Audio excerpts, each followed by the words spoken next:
Hello dear students, welcome to Kadaria pharmacy. तो बच्चों कैसे हो आप सभी? आई होप सभी ठीक होगे, सभी की स्टडी अच्छी चल रही होगी।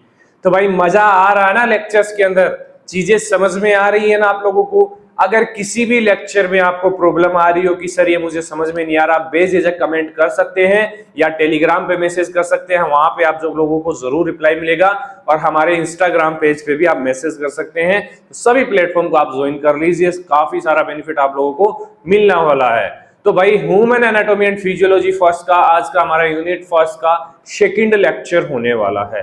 पीछे वाला लेक्चर नहीं देखा आप लोगों ने तो देख लीजिए, कंप्लीट प्लेलिस्ट मिल जाएगी वीडियो के डिस्क्रिप्शन में, आपको प्लेलिस्ट का लिंक मिल जाएगा। देखिए स्टेप बाय स्टेप हम चलेंगे, स्टेप बाय स्टेप चीजों को कवर करेंगे तो सारी चीजें समझ में आएगी और सारी चीजें हमें याद भी होगी। तो आज का टॉपिक है हमारा सेल्यूलर लेवल ऑफ ऑर्गेनाइजेशन। इस टॉपिक को हम दो पार्ट में डिवाइड करेंगे। तो आज का हमारा फर्स्ट पार्ट होने वाला है सेल्यूलर लेवल ऑफ ऑर्गेनाइजेशन, मतलब सेल के बारे में स्टडी करने वाले हैं। सेल के जितने भी टॉपिक हमारे सिलेबस में दिए हुए हैं उन सभी के बारे में हम डिटेल में स्टडी करेंगे। तो आज के लेक्चर में हम 4 टॉपिक के बारे में स्टडी करने वाले हैं। Structure and function of cells, transport across cell membrane, cell division और सेल जंक्शंस। तो इन सभी टॉपिक्स को हम क्लियर करने वाले हैं। तो वीडियो को स्टार्ट करने से पहले अगर आप लोगों ने अभी तक चैनल को सब्सक्राइब नहीं किया कर लीजिए और टेलीग्राम ग्रुप ज्वाइन नहीं किया कर लीजिए, उसका भी लिंक आपको वीडियो के डिस्क्रिप्शन में मिल जाएगा। चलिए स्टार्ट करते हैं। सबसे पहले सिलेबस हम बात करते हैं। तो introduction to human anatomy and physiology हमारा कंप्लीट हो चुका है। अब हम स्टार्ट कर रहे हैं क्या, सेल्यूलर लेवल ऑफ ऑर्गेनाइजेशन। जो भी टॉपिक हाईलाइट है वो आज के लेक्चर में कवर होने वाले हैं, जिससे आप लोगों को आइडिया हो जाएगा। चलिए भाई स्टार्ट करते हैं, ज्यादा देर क्यों लगाए। चलिए सबसे पहले सेल स्ट्रक्चर एंड फंक्शन। सबसे पहले आप लोगों को आनी चाहिए सेल की डेफिनेशन। तो ऐसा कोई बच्चा नहीं होगा यहाँ पे इस लेक्चर के अंदर जिसको सेल की डेफिनेशन नहीं आती। भाई हमारी बॉडी का सबसे छोटा यूनिट है, तो इसको डेफिनेशन कैसे लिखेंगे हम?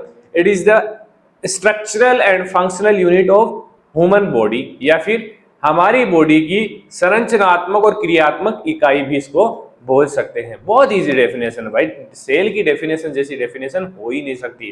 तो चलिए हिंदी एंड इंग्लिश दोनों में रख दिया है दोनों बच्चों के, तो आप लोगों को अच्छे से समझ में आ जाए।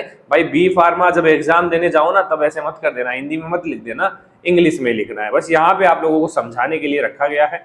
A cell is the smallest structural and functional unit of life। ज्यादा से ज्यादा कोशिश करें कि आप लोग हिंदी में ना पढ़े, इंग्लिश में पढ़े। बस समझ में आ गया हाँ भाई ये चीज है और उसको इंग्लिश में पढ़िए, ठीक है। याद नहीं हो रहा उसको लिखिए। जो चीज मैंने आज लेक्चर लिया है उसको बिना देखे लिखिए कि हाँ ये पढ़ाया था सर ने आज, ऐसे चीजें याद होगी। धीरे धीरे शुरू में दिक्कत आएगी, फिर लास्ट में सब हो जाएगा। तो अब बात कर लेते हैं भाई स्ट्रक्चर एंड फंक्शंस की। भाई डायरेक्ट सेल के ऊपर क्वेश्चन आएगा तो स्ट्रक्चर एंड फंक्शंस तो आपको 100% पूछे जाएंगे। तो स्ट्रक्चर आप लोगों को याद होनी चाहिए, ज्यादा याद नहीं है तो भी कोई दिक्कत नहीं, मैं बता देता हूं क्या क्या चीजें आप लोगों को याद रखनी है। तो हमारी 2 सेल्स होती है, तो प्लांट सेल्स होती है, एक एनिमल सेल होती है। तो प्लांट सेल के बारे में यहाँ पे इतना डिस्कस हम नहीं करेंगे, यहाँ बात करने वाले हैं एनिमल सेल्स की। तो एनिमल सेल्स मतलब हमारी सेल ह्यूमन सेल्स। तो देखिए सबसे पहले इसके अंदर क्या होता है, सबसे पहले होता है सेल मेम्ब्रेन, आउटर कवरिंग, जो बेसिकली कवर करता है सेल मेम्ब्रेन। तो एक सेल मेम्ब्रेन बना देनी है हमें। उसके बाद क्या बनाना है, न्यूक्लियस बनाना है, जो सेल का माइंड होता है, ब्रेन जिसको हम बोल सकते हैं, न्यूक्लियस आपको बनाना है। इजीली 2 चीजें आप लोगों ने बना दी। अब न्यूक्लियस के अंदर क्या होता है, न्यूक्लियोलस, जहां हमारे डीएनए आरएनए प्रेजेंट होते हैं। 3 चीजें हो गई। अब जैसे आपने माइट्रोकोन्ड्रिया बना दिया, माइट्रोकोन्ड्रिया इजीली बना सकते हैं आप, 2-3 माइट्रोकोन्ड्रिया बना दिए यहाँ पे। फिर इसके अलावा जो लिक्विड भरा हुआ है कंप्लीट सेल के अंदर उसका नाम दे दिया साइटोप्लाज्म। इसके अलावा राइबोसोम्स बना दिए कुछ, और जो न्यूक्लियस है उससे अटैच करके थोड़ी सी लाइनिंग आप करेंगे तो ये हमारा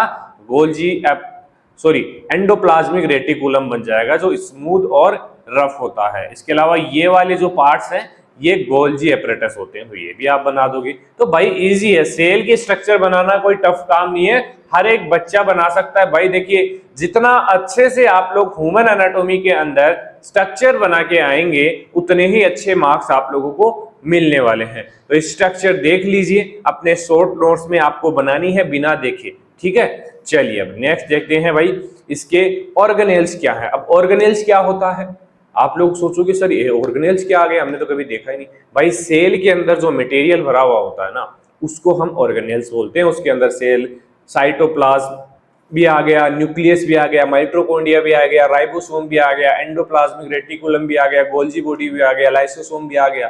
तो इन सभी के बारे में यहाँ पे देख लेते हैं, बाकी डिटेल में आपको मिलेगा नोट्स के अंदर। स्ट्रक्चर वगैरह क्या काम करते हैं, कैसे क्या करते हैं, यहां हम समझ लेते हैं भाई क्या क्या काम इनके होते हैं हिंदी में और इंग्लिश में, अच्छे से आपको समझ में आ जाएगा। जो भी इंटरेस्टेड स्टूडेंट है, नोट्स परचेज करना चाहते हैं, तो वीडियो के डिस्क्रिप्शन में टेलीग्राम ग्रुप का लिंक है, वहां जाइए, आपको इन्फॉर्मेशन मिल जाएगी, वहां से जाके आप परचेज कर सकते हैं फिलहाल, जब तक हमारा एप्लीकेशन लॉन्च नहीं हो जाता। जैसे ही एप्लीकेशन लॉन्च होगा डायरेक्ट वहां पे आपको अवेलेबल हो जाएंगे। भाई मिनिमम प्राइस है 99 में, आपको कंप्लीट नोट्स मिलेंगे, स्ट्रक्चर्ड नोट्स मिलेंगे, डिटेल्ड में मिलेंगे।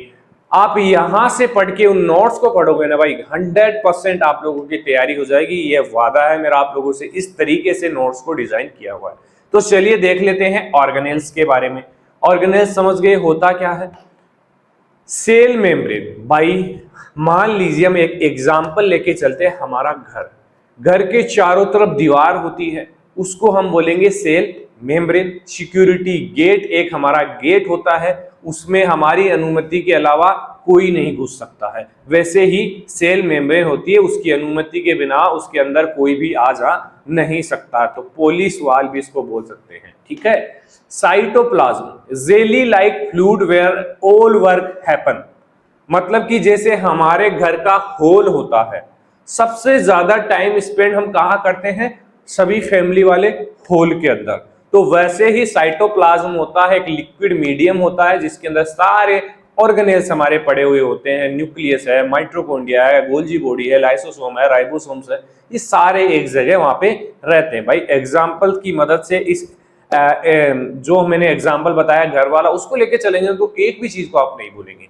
अब आता है न्यूक्लियस, मतलब बॉस ऑफ द सेल, हमारी घर का मुखिया किसको बोलते हैं? हमारे आपके घर में पापा होंगे, दादा होंगे, जो भी बड़ा आदमी है हमारे घर में, वैसे ही सेल के अंदर होता है न्यूक्लियस, जो कंट्रोल रूम होता है, कंटेन रखता है DNA and RNA, genetic material इसके अंदर होता है। माइटोकॉन्ड्रिया, तो माइटोकॉन्ड्रिया है पावर हाउस, जो हमारे घर के अंदर लाइट आ रही है। भाई लाइट कहां से आ रही है? बाहर से आ रही है लाइट, पावर हाउस आ रही है, तो पावर हाउस है माइटोकॉन्ड्रिया। और लाइट जो हमारे पास आ रही है उसको हम बोलेंगे एटीपी, जिससे हमें रोशनी मिल रही है। ठीक है। अब आती है राइबोसोम की बात। यह है प्रोटीन फैक्ट्री, मतलब प्रोटीन बनाने का जितना भी काम होता है, जैसे घर में खाना बनाने का काम कहाँ होता है? रसोई में होता है, तो उसको खाना बनाने की फैक्ट्री हम बोल सकते हैं ना। तो वैसे ही सेल के अंदर जो प्रोटीन बनाने वाला ऑर्गेनेल्स होता है हमारा राइबोसोम, तो इसको प्रोटीन बनाने वाली मशीन भी हम बोल सकते हैं। अब आता है एंडोप्लाज्मिक रेटिकुलम। भाई ये ट्रांसपोर्ट करता है। अब भाई आने जाने के लिए हमारे पास गाड़ी होती है, वैसे ही सेल के अंदर भी तो सामान को इधर उधर ले जाने के लिए गाड़ी की जरूरत पड़ेगी, तो वो गाड़ी होती है एंडोप्लाज्मिक रेटिकुलम, जो लिपिड प्रोटीन्स को ट्रांसपोर्ट करती है। हाईवे ऑफ सेल भी इसको बोल सकते हैं। गोल्जी बॉडी, गोल्जी बॉडी क्या है? पैकिंग एंड शिपिंग का काम कौन करेगा? भाई पोस्ट ऑफिस भी तो होना चाहिए जिससे हम अपने मैसेज इधर उधर ट्रांसफर कर सकें, तो उसके लिए सेल में होता है गोल्जी बॉडी, जो पैकिंग और शिपिंग का काम करता है। जैसे प्रोटीन को पैक किया और दूसरी जगह ले जाने का काम कौन करेगा? Golgi body. अब आता है लाइसोसोम। डस्टबिन हम यूज करते हैं, जो फालतू चीज होती है उनको हम डस्टबिन में डाल देते हैं, वैसे ही वेस्ट को रिमूव करने के लिए हमारी सेल के अंदर होता है राइबोसोम, सेल का डस्टबिन इसको हम बोलते हैं। आई होप इस टेबल से आप लोगों को सारे ऑर्गेनेल्स के बारे में पता चल गया होगा, बाकी डिटेल में आप लोगों को नोट्स में पता चल जाएगा। भाई यहां मेरा मोटिव है कि जितना अच्छे से आप लोगों को टॉपिक के बारे में समझ में मिले, समझ में आना चाहिए। भाई थ्योरी आप लोग पढ़ लोगे, समझ में नहीं आएगी, लेकिन यहां से पढ़ के आप जाओगे नोट्स में तो 100% आपको चीजें समझ में आएगी। चलिए नेक्स्ट चलते हैं, थोड़ा जल्दी चलते हैं। मेन फंक्शन ऑफ सेल, क्या क्या फंक्शन है, क्या क्या काम करता है हमारा सेल, तो फंक्शन देखना है भाई, जरूरी है। क्या क्या काम करता है सेल हमारा पता होना चाहिए। फंक्शनल यूनिट के बारे में जानेंगे तभी तो हम आगे बढ़ेंगे ना, जब और ऑर्गन्स के बाद। तो सबसे पहला स्ट्रक्चरल सपोर्ट, ये शेप एंड स्ट्रक्चर प्रोवाइड करवाता हमारी कंप्लीट बॉडी को। भाई छोटी छोटी सेल से मिलकर हमारा पूरा शरीर बना हुआ है, तो हमारे शरीर को शेप एंड स्ट्रक्चर प्रोवाइड करवाते हैं। अगर सेल डिवाइड नहीं होगी तो हमारी ग्रोथ भी नहीं होगी। तो हिंदी में देखिए, कोशिका झिल्ली और कोशिका द्रव साइटोप्लाज्म मिलकर संरचनाएं बनाए रखते हैं। हिंदी वाले बच्चे देख सकते हैं, आप लोगों के लिए मैंने बहुत अच्छी फैसिलिटी प्रोवाइड की है, किसी चैनल पे आपको ऐसे नहीं मिलेगा, ठीक है, कटारिया फार्मेसी पे जरूर मिलेगा।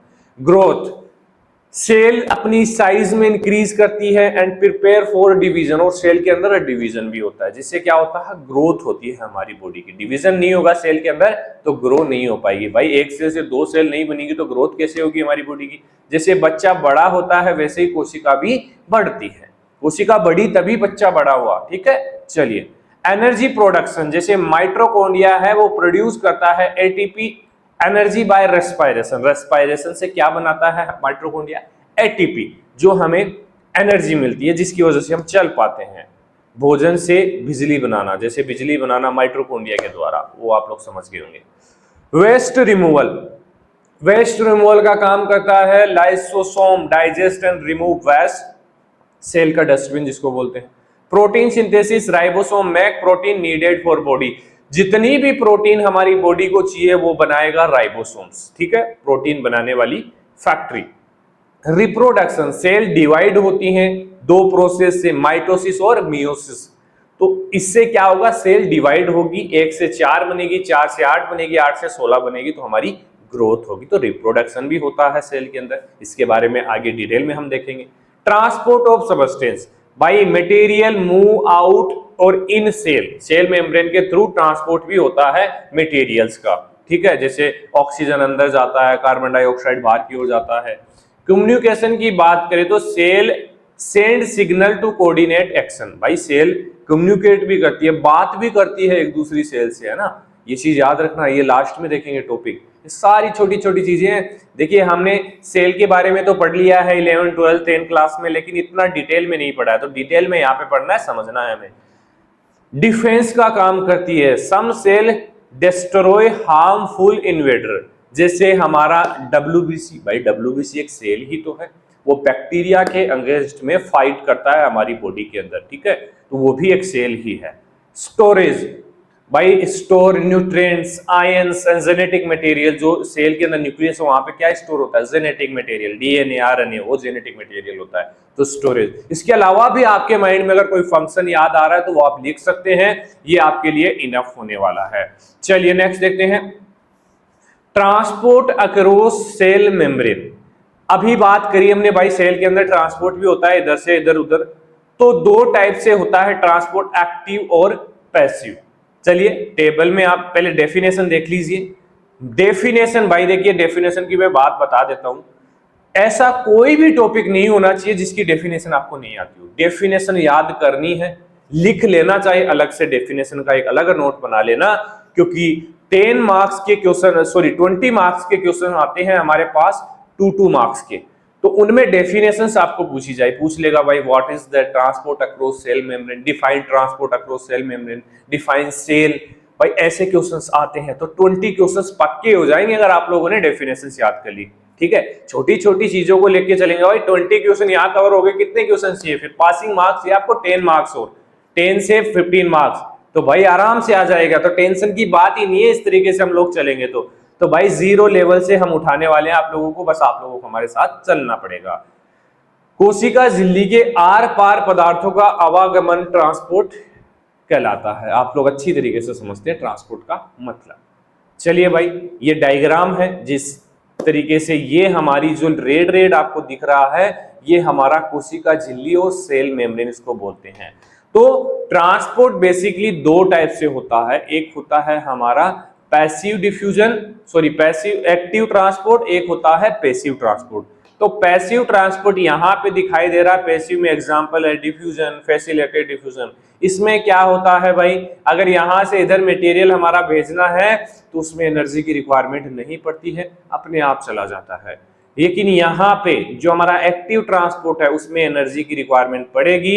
एटीपी, देखिए यहाँ एटीपी दिखाई दे रहा है ना आपको, ऐसे डायग्राम्स आप लोगों को बनाने हैं बेटा जी। है ना। डायग्राम अगर आप जिस बच्चे ने याद कर ली ना भाई, वो फेल कभी भी नहीं हो सकता है बी फार्मा के अंदर, ये चीज याद रखना आप, बैक कभी नहीं आएगी उस बच्चे के, ठीक है।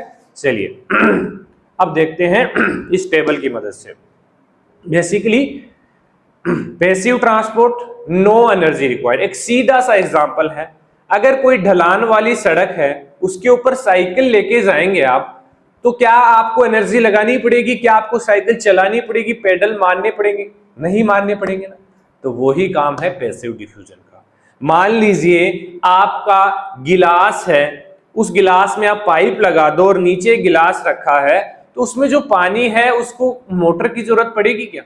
आपका टैंक रखा हुआ है घर के ऊपर, उससे हमारा पाइप लगा हुआ है, डायरेक्ट पानी नल खोलते आ जाता है ना। क्यों आता है भाई? वो पैसिव डिफ्यूजन की वजह से आता है, उसमें कोई एनर्जी नहीं चाहिए। और जब वही चीज की बात करें एक्टिव ट्रांसपोर्ट, तो हमारा मटेरियल जब पानी टैंक से ऊपर वाली टंकी में भेजना होता है तो मोटर की जरूरत पड़ती है, वो बोलते हैं एनर्जी। वैसा ही सेल के अंदर होता है। तो नहीं भूलोगे ना ये चीज, मुझे लगता है नहीं भूलोगे आप लोग, क्योंकि इस तरीके से आप लोगों को बताया है। तो भाई पैसिव ट्रांसपोर्ट दो तरीके का होता है, डिफ्यूजन और ओस्मोसिस। डिफ्यूजन का मतलब जैसे एग्जांपल मैंने बताया, हाई कंसंट्रेशन से लो कंसंट्रेशन की तरफ। अब भाई टैंक ऊपर रखा है, तो टैंक में पानी है, प्रेशर ज्यादा है ना, कंसंट्रेशन ज्यादा है पानी की, पानी मात्रा ज्यादा है। जब नल खोलेंगे तो वहां पे पानी बहुत कम होगा ना, तो नल से तुरंत पानी आएगा, तो उसको बोलते हैं diffusion. Osmosis, osmosis water movement होता है। जैसे किसी कटोरे में आप पानी लेके उसमें किशमिश रख दोगे ना, तो क्या होगा? किशमिश के अंदर पानी चला जाएगा, क्योंकि किशमिश के अंदर पानी नहीं था पहले, और बाहर पानी का कंसंट्रेशन ज्यादा था, तो पानी हाई कंसंट्रेशन से लो कंसंट्रेशन की ओर मूव कर गया, उसको हम बोलेंगे ओस्मोसिस। तो ये दो हो गए हमारे पैसिव ट्रांसपोर्ट, एनर्जी की रिक्वायरमेंट नहीं पड़ेगी। हाई टू लो कंसंट्रेशन, जैसे परफ्यूम स्मेल स्प्रेडिंग, या और भी मैंने एग्जांपल्स बताए, साइकिल वाला बताया है, टैंक वाला बताया, कोई भी आप याद रख लेना। ओस्मोसिस वाटर का मूवमेंट होता है, जैसे किशमिश वाला एग्जांपल है। अब एक है facilitated diffusion with help of protein. इसमें थोड़ी प्रोटीन की हेल्प पड़ेगी, एनर्जी की नहीं, प्रोटीन की मदद से ये ट्रांसपोर्ट कर जाएगा। अब बात करते हैं एक्टिव ट्रांसपोर्ट। एक्टिव नाम में छुपा हुआ भाई, एनर्जी चाहिए इसमें, है ना। नीड एटीपी, और एनर्जी क्या है हमारी बॉडी के अंदर? एटीपी है। जैसे पेड एनर्जी, बेस्ड एनर्जी। जैसे अब साइकिल को उल्टा चलाओ आप, हाइट की ओर लेके जाओ, भाई एनर्जी पड़ेगी आपको, जरूरत, आपके सांस फूलने लग जाएगी, पसीने आ जाएंगे, तो एनर्जी की जरूरत पड़ी ना, पेडल मारने पड़े जोर जोर से आप लोगों को, वो होता है एक्टिव ट्रांसपोर्ट। इसमें देखिए एंडोसाइटोसिस और एक्सोसाइटोसिस। एंडोसाइटोसिस क्या होता है? सेल ईट, मतलब ये कोई सेल है, वो बाहर से मटेरियल को ले रही है, सेल अंदर ले रही है, उसको बोलेंगे एंडोसाइटोसिस। सेल ईटिंग बैक्टीरिया, जैसे बैक्टीरिया को खा जाती है हमारी WBC। Exocytosis, cell throw out, मतलब अपने अंदर से बाहर की ओर फेंकेगी, जैसे हार्मोन्स को रिलीज करती है। तो ये होता है active transport. I hope transport भी आप लोगों को अच्छे से समझ में आ गया होगा। अब बात करते हैं सेल डिवीजन की। भाई सेल डिवीजन नहीं हो तो हमारी ग्रोथ यहाँ, इतने छोटा बच्चा है तो इतना ही रह जाएगा, अगर सेल डिवीजन नहीं होगा, सेल ग्रोथ नहीं होगी तो उसके अंदर, तो इसका बहुत बड़ा इंपॉर्टेंट रोल होता है। तो डेफिनेशन देखिए, cell division is a process by which a cell divide into two or more together cell, मतलब दो या दो से अधिक सेल के अंदर कन्वर्ट होती है। जब एक कोशिका दो या अधिक नई कोशिकाओं में विभाजित होती है तो उसे कोशिका विभाजन कहते हैं। ये सारी चीजें हम लोग पढ़ के आए हैं, लेकिन रिवाइज करना जरूरी है, इंग्लिश में पढ़ना जरूरी है। तो भाई देखते हैं, ये कुछ फेजेज होती हैं, इतना डीपली अभी आपको नहीं जाना है, नोट्स में आपको सारी चीजें मिल जाएगी। Interphase, early prophase, late prophase और मेटाफेज, एनाफेज, टीलोफेज। इसकी ट्रिक मैं आगे बताऊंगा, ये डायग्राम मैंने ऐसे ही रखा है। नेक्स्ट चलते हैं, टाइप ऑफ सेल डिवीजन यहाँ पे हम देखते हैं। तो देखिए दो टाइप के सेल डिवीजन होते हैं, एक तो होता है माइटोसिस, एक होता है मियोसिस। तो क्या डिफरेंस है भाई माइटोसिस और मियोसिस में? तो भाई माइटोसिस हमारी जो ग्रोथ होती है, हमारी बॉडी की रिपेयर होती है, हीलिंग होती है, जैसे कोई चोट लग जाती है तो वहां पे दोबारा से सेल बनती है, ग्रोथ हो रही है हमारी बॉडी की, तो वो सेल डिवीजन होता है माइटोसिस। इसमें क्या होता है भाई, एक सेल से दो सेल बनती है आइडेंटिकल, जिसको बोलते हैं डिप्लॉइड। अब मियोसिस क्या होता है? फिर मियोसिस रिप्रोडक्टिव जो गेमेट्स होते हैं ना, गेमेट्स, रिप्रोडक्शन में हेल्प करता है। रिप्रोडक्शन में क्या होता है, एक सेल 4 सेल के अंदर, डिफरेंट सेल के अंदर कन्वर्ट होती है, उसको बोलते हैं हैप्लॉइड सेल्स। ठीक है, आई होप आप लोग समझ गए होंगे। अब बात करते हैं, ये हमारा प्रोसेस है माइटोसिस का। तो इसमें देखिए फर्स्ट स्टेप है प्रोफेज। प्रोफेज से हमारा मेटाफेज में कन्वर्ट हुआ। उसमें देखिए हमारे जो यहाँ पे क्रोमोसोम्स हैं वो दोनों साइड धीरे धीरे मूव कर रहे हैं। उसके बाद मेटाफेज आया, इसमें दोनों तरफ टीलोमियर बन गया यहाँ पे, और जो गुणसूत्र है एक दूसरे से थोड़ा अलग हो गए। अब नीचे आता है एनाफेज। एनाफेज में गुणसूत्र 2 भागों में टूट गए। ठीक है, और टीलोफेज में 2 अलग अलग गुणसूत्र बन गए, है ना। अब इसमें लास्ट जो फेज होगी साइटोकाइनिन, इसमें क्या होगा, ये सेल ही अलग हो जाएगी, न्यूक्लियस भी यहाँ पे डिवाइड हो जाएगा, तो हमारी 2 सेल फॉर्म होगी। आगे स्टेप देखते हैं। ये माइटोसिस है। सिंपल ये डायग्राम आप लोगों को याद रख लेना, क्योंकि इतना कॉम्प्लिकेटेड आपको याद नहीं रहेगा। अगर ये वाले डायग्राम आप लोगों ने बना दिए तो आपका काम हो जाएगा। माइटोसिस 1 सेल रेप्लिकेशन हुआ, डीएनए टूटे इसके और सेल डिवीजन हो गया, 2 सेल बन गई, 2 टुगेदर सेल बनेगी। ये माइटोसिस होता है जो हमारा सेल ग्रोथ और रिपेयर के लिए यूज होता है। सेकंड है मियोसिस। मियोसिस में पेरेंटल सेल होगी, रेप्लिकेशन होगा, फिर इसमें गुणसूत्र टूटेंगे, उसके बाद सेल डिवीजन होगा। 1 बार हो गया और 2 बार होगा, तो 4 सेल यहाँ पे, 4 टुगेदर सेल हमें मिलने वाली। इतना डिफरेंस आपको याद हो गया, इतना आपको ये डायग्राम्स याद हो गए तो आपका काम हो जाएगा। अब इसको याद रखने के लिए भाई प्रोफेज मेटाफेज, इसकी एक ट्रिक मैं आप लोगों को बता देता हूं। माइटोसिस को याद रखने के लिए ट्रिक है IPMAT। क्या? I play music at temple. मैं टेम्पल में म्यूजिक प्ले करता हूं।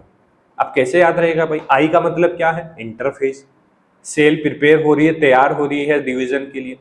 प्ले म्यूजिक मतलब प्रोफेज, फेज लगाना है। आई का इंटर, पी का प्रो, एम का मेटा, ए का एना, टी का टीलो। ठीक है, इजीली याद हो जाएगा आप लोगों को, 1-2 बार प्रैक्टिस करोगे तो। सेल प्रिपेयर हो रहा है, प्रोफेज क्रोमोसोम अपीयर होगा, मेटाफेज अलाइन इन सेंटर मतलब 2 सेंटर कन्वर्ट होंगे, एनाफेज सेपरेट 2 पोल्स, 2 पोल्स में सेपरेट हो जाएगा हमारा सेल, और लास्ट फेज है टीलोफेज, 2 न्यूक्लियस फॉर्म होंगे, 2 न्यूक्लियस बन जाएंगे, उसके बाद हमारी न्यू 2 सेल्स फॉर्म हो जाएगी। तो ट्रिक याद रखना भाई, IPMAT, I play music at temple. याद रखोगे ना? बिल्कुल याद रखोगे। चलिए और भाई जिस भी बच्चे को इस लेक्चर की PDF चाहिए तो आप मुझे मैसेज कर देना, टेलीग्राम चैनल के अंदर अवेलेबल करवा दूंगा। ठीक है, ये फ्री ऑफ कॉस्ट रहेगी आप लोगों के लिए। अब बात करते हैं सेल जंक्शन की। सेल जंक्शन क्या है भाई? Cell junction are connection between 2 cells that help in communication and structure support. भाई देखिए, भाई भाई होते हैं जिनका घर पास पास होता है, चाहे वो कितने ही अपोजिट हों, लेकिन एक दूसरे की हेल्प जरूर करते हैं, कम्युनिकेट करते रहते हैं, बातें चीतें होती, कोई लड़ाई झगड़ा हो जाए वो बात अलग है, लेकिन वैसे नॉर्मली अगर है तो वो बातचीत होती रहती है। काफी चीजें इधर उधर भी करते हैं, खाना कभी इधर से ले लिया, कभी सब्जी इधर से ले लिया, ये होता है, चलता, आप लोग जानते हो। तो वैसे ही एक सेल दूसरी सेल के साथ कनेक्ट रहती है ना। तो इसमें देखिए cell junction are connection between, मतलब कनेक्शन होता है 2 सेल्स के बीच, जैसे ये 2 सेल्स हैं, इनके बीच में कनेक्शन होगा, that help in communication, communication में हेल्प होगा, और स्ट्रक्चरल सपोर्ट भी प्रोवाइड करेंगे। अगर किसी सेल के अंदर किसी चीज की कमी है तो दूसरी सेल से वो ले लेगा। तो हिंदी में क्या है, कोशिका जंक्शन वे बिंदु होते हैं जहां कोशिकाएं आपस में जुड़ती हैं। ठीक है, समझ गए, जुड़ती हैं। ठीक है, चलिए ये डायग्राम देखिए, इसमें आपको समझ में आ जाए। कुछ टाइप हैं, जैसे एडेरेंस है, ये टाइप है जंक्शन का, टाइट जंक्शंस होते हैं, डेस्मोसोम्स होते हैं। तो देखिए टाइट जंक्शंस टाइटली कनेक्टेड होते हैं। तो आगे एक डायग्राम और देखेंगे, उसमें हम समझते हैं इसको। टाइप ऑफ सेल जंक्शंस देखिए 4 टाइप के होते हैं, tight junction, adherence junction, desmosomes और गैप जंक्शन। तो इसमें देखिए टाइट जंक्शन होता है, ये लीकेज से बचाता है कि सेल हमारी लीक तो नहीं करिए कोई मटेरियल, क्योंकि मटेरियल लीक हो जाएगा तो दिक्कत हो जाएगी। इंटेस्टाइनल लाइनिंग एग्जांपल है। एडहेरेंस जंक्शन बेसिकली प्रोवाइड करता है स्ट्रेंथ, ताकत प्रोवाइड करवाता है सेल को, जैसे स्किन सेल होती है हमारी, बाहर से हम बहुत स्ट्रॉन्ग होती है, माइक्रो ऑर्गेनिज्म को अंदर नहीं जाने देता है। Desmosomes strongest attachment, strongly attach होते हैं इस तरीके से सेल्स, उसको बोलते हैं डेस्मोसोम। जैसे हार्ट मसल्स होती हैं एक दूसरे को ऐसे पकड़ी हुई होती है ना, तभी तो मजबूत होते हैं। गेप जंक्शंस अलो कम्युनिकेशन, मतलब हवा में कम्युनिकेशन होता है उसको गेप जंक्शन बोलते हैं। जैसे हम कॉलिंग करते हैं, यहां से वहां कॉलिंग करेंगे, उसको बोलते हैं हार्ट और न्यूरॉन्स, हार्ट और नर्व्स दोनों कम्युनिकेट करेंगे, उसको गेप जंक्शन बोलेंगे। तो यहाँ पे सारे एग्जांपल दिए हुए हैं, ये टाइट जंक्शन है, एडेरेंस जंक्शन है, डेस्मोसोम है, गेप जंक्शन है। तो ऐसे डायग्राम आप लोग अपने हिसाब से डिजाइन करिए, अच्छा सा डायग्राम आप लोगों को बना के आना है। चलिए भाई, ये हमारा टॉपिक कंप्लीट हो चुका है। लेक्चर कैसा लगा आप लोगों को? अगर अच्छा लगा तो भाई लाइक किए बिना नहीं जाना और चैनल को सब्सक्राइब कर लो। कंप्लीट बी फार्मा 8 सेमेस्टर तक आप लोगों के साथ में रहने वाला हूं, और भी फैकल्टीज हमारे साथ जुड़ने वाली है जल्द ही। तो भाई जुड़ जाइए कटारिया फार्मेसी के साथ और अपने दोस्तों को भी शेयर कर दीजिए। नोट्स का प्राइस बहुत कम रखा है हम लोगों ने, 99 प्राइस है, और जो बच्चे 4 सब्जेक्ट के नोट्स परचेज करेंगे उनको 99 का डिस्काउंट मिलेगा, मतलब 299 में नोट्स मिल जाएंगे। फिलहाल पीडीएफ नोट्स है, प्रिंट करवा सकते हैं आप लोग, बाद में धीरे धीरे हम बुक्स भी प्रोवाइड करवा देंगे आप लोगों को, ठीक है? अभी नहीं है तो बाद में धीरे धीरे जैसे अवेलेबल हो जाएगी, जैसे हमारा एप्लीकेशन आ जाएगा उस पर आप लोगों को सारी चीजें मिल जाएगी। तो पढ़ाई कीजिए, हेल्दी रहिए और माइंड को बिल्कुल फ्री रखिए। भाई टेंशन नहीं लेना है, हमारे पास 4 साल का टाइम है, बिना टेंशन रहिए। अगर आप लोगों ने एक लेक्चर भी डेली बेसिस पे अटेंड कर लिया ना, आपको फेल नहीं होने दूंगा, एक वादा है आप सभी बच्चों से मेरा। बस आप लोगों को मेरा साथ देना पड़ेगा, बिना साथ दिए कुछ नहीं है, ऐसे चलना पड़ेगा हम लोगों को, ठीक है? मिलके चलना पड़ेगा। चलिए मिलते हैं नेक्स्ट लेक्चर में, धन्यवाद।